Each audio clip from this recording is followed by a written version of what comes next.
শুভ নববর্ষ সকলকে। আজ পয়লা বৈশাখ।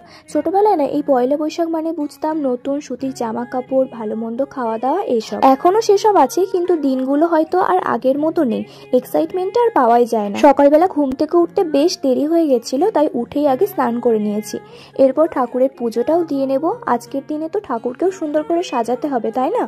আর এই কর্পূরের স্মেলটা যে আমার এত ভালো লাগে। ব্যাস, ঘরের ঠাকুরকে খেতে দিয়ে এখন তুলসী মন্দিরেও পুজো দিয়ে নিলাম, আর সাথে আমাদের মানি প্ল্যান্টটাতেও একটু জল দিয়ে দিলাম। এরপরে মা মাংস রান্না করছিল বলে আমাকেও একটু মাংস টেস্ট করতে দিল। আর বাড়িতে আজ রান্না হচ্ছে বিরিয়ানি, সেটারই তোড়জোড় চলছে, তাই মায়ের সাথে আমিও একটু হেল্প করছিলাম আর কি। এই তো দুপুরের বিরিয়ানি থালি একদম রেডি। সন্ধ্যাবেলা এই নতুন জামাটা পরে একটু রেডি হয়েছিলাম, কারণ আমার কিছু ভিডিও করার ছিল। আর বাপি আসার সময় এই আইসক্রিমটা এনেছে, এর টেস্টটা কিন্তু দারুণ ছিল। কদিন আগেই আমার এক্সাম শেষ হয়েছে, তো সন্ধ্যের পরে খাওয়া ছাড়া আমার খুব একটা কাজ থাকে না। যাই হোক, এরপরে আবারও অল্প করে বিরিয়ানি দিয়ে ডিনারটা কমপ্লিট করলাম।